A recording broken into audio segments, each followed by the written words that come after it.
আজকে আমি তৈরি করে দেখাবো ক্রিসপি রোল। এই রোলটা দেখতে যতটা সুন্দর, খেতে তার থেকেও টেস্টি, আর করাটা খুবই সহজ। এই দেখুন কতটা ক্রিসপি হয়েছে। রীতা রায়ের রান্নাঘরে আপনাদের সকলকে স্বাগত। আমি কিছু আলু সিদ্ধ করে নিয়েছি, লঙ্কা কুচিয়ে নিয়েছি, আদা কুচি, রসুন কুচি, পেঁয়াজ কুচি। আর একটা জিনিস লাগবে, আমি ডিম ভেজে ঝুরুঝুরু করে রেখে দিয়েছি, সেটা আপনাদের দেখানো হয়নি। এই যে ময়দা নিয়ে নিলাম, লবণ দিয়ে আর তেল দিয়ে খুব ভালো করে আমি ময়ামটাকে দিয়ে নেব। এই দেখুন, আপনাদের দেখে শিখতে হবে কি পরিমাণে আমি ময়াম দিয়েছি। এই দেখুন, এবার জল দিয়ে আমি এটাকে খুব ভালো করে মেখে নেব। নর্মাল একটা ডো তৈরি করে নেব। তৈরি করে এটাকে মিনিমাম আধা ঘন্টা বা 15 মিনিট 20 মিনিট তো রাখতেই হবে ঢেকে, তারপরে রান্নাটা করতে হবে। অন্যদিকে আমি একটা গ্রেটার নিয়ে নিয়েছি, আলু কুচিয়ে নেব আমি। পেঁয়াজ কুচি দিয়ে দিলাম, রসুন কুচি, আদা কুচি, লঙ্কা কুচি, লবণ দিয়ে দিলাম, হলুদ দিয়ে দিলাম, জিরের গুঁড়ো দিয়ে দেবো সামান্য। এবার ভাজা মশলা দিয়ে দেবো। আপনারা চাইলে একটু কাশ্মীরি লঙ্কার গুঁড়োও দিতে পারেন এখানে। আর যে ডিমটা আমি ঝুরুঝুরু করে ভেজে রেখেছিলাম সেটাকে দিয়ে দেব। এর জন্য টেস্টটা আরও দুগুণ বেড়ে যাবে। এবার একটু কর্নফ্লাওয়ার দিয়ে এটাকে আমি মেখে নেব। কর্নফ্লাওয়ারটা না দিলে ডোটা বেরিয়ে যাওয়ার সম্ভাবনা থাকে, তাই আপনারা অবশ্যই কর্নফ্লাওয়ারটা দেবেন।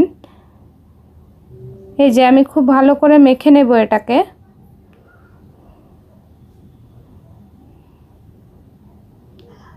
এই যে মাখাটা হয়ে গেছে। এবার ময়দা থেকে সামান্য আমি ডো নিয়ে একটা রুটি আকার বেলে নেব। এই যে কিছুটা পরিমাণ ডো নিয়ে নিলাম। এই যে একটু লম্বাটে রুটি আমি বেলে নেব এখানে। আপনারা ছোট ছোট খেলে ছোট রুটিটা বেলে নেবেন, ছোট ডোটা ছোট নেবেন। আমি এখানে বড় বড় রোল করব, তাই আমি একটু রুটিটা বড় করে নিয়েছি। এই দেখুন, একটু লম্বাটে রুটি করতে হবে। এবার আমি যে আলুর পুরটা করেছিলাম সেটাকে দিয়ে দেব। এবার একটা কাটার দিয়ে আমি মিডিল পোর্শনটা, মানে চারিদিকে জয়েন্ট থাকবে, মিডিলে আমি কেটে দেব। এই দেখুন কতটা গ্যাপে আমি কাটছি, আপনারা দেখে নিন একটু। এই যে আমি কিন্তু চারদিকে জয়েন্ট রেখেছি, পুরো গোল রুটি রেখেছি, মিডিলে একটু কেটে দিলাম।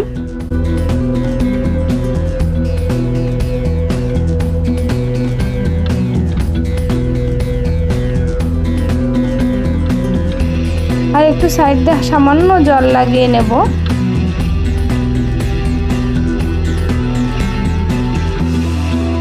এবার রুটিটাকে আমি খুব আস্তে আস্তে রোল করে নেব।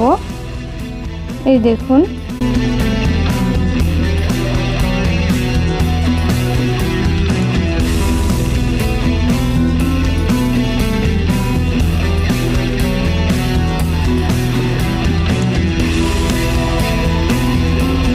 এই যে আর একটা রুটি আমি করে আপনাদের দেখাচ্ছি। এই দেখুন,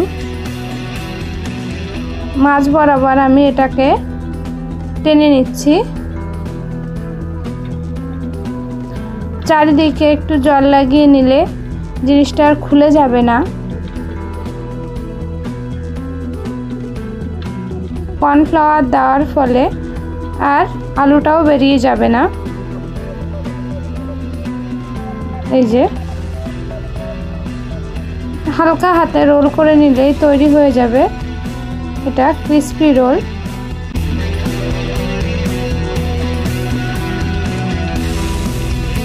এই দেখুন আমার তৈরি হয়ে গেছে। অন্যদিকে আমি তেল গরম বসিয়ে দিয়েছি।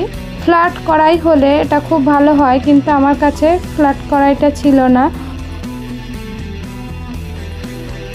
এই যে আমি রোলগুলোকে আস্তে আস্তে ভেজে নেব। মিডিয়াম টু লোয়ের দিকে রেখে রোলগুলোকে ভাজতে হবে, আর তেলটা খুব হালকা গরম হলে রোলগুলোকে দিতে হবে, তাহলে খুব ক্রিসপি হয়।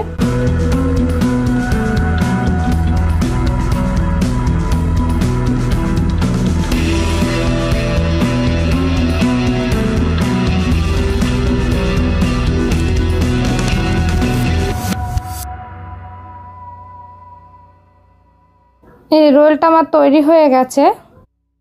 আপনারা একবার হলেও বাড়িতে তৈরি করে দেখবেন। এই তৈরি হয়ে গেছে আমার রান্নাটা। ভেঙে আপনাদের দেখিয়ে দিই। এই দেখুন কতটা ক্রিস্পি হয়েছে। আর রান্নাটা ভালো লাগলে আমার চ্যানেলটিকে সাবস্ক্রাইব করবেন, লাইক করবেন, কমেন্ট করবেন। রান্নাটা দেখার জন্য অসংখ্য ধন্যবাদ।